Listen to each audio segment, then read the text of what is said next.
আসসালামু আলাইকুম রহমতুল্লাহ। পানির সাথে অ্যান্টিবায়োটিক মেশানোর সঠিক নিয়ম।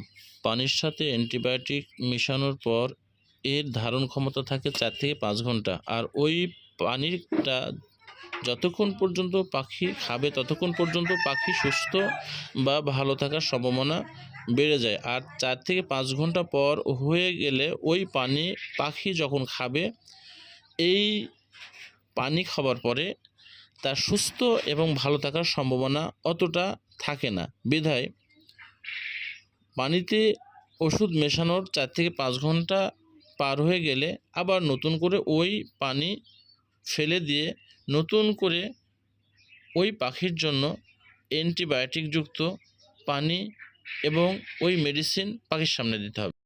অতএব ডাক্তারের সাথে পরামর্শ করে কতক্ষণ মেডিসিনযুক্ত পানি পাখির সামনে রাখতে হবে সেটা আপনারা জেনে নিন।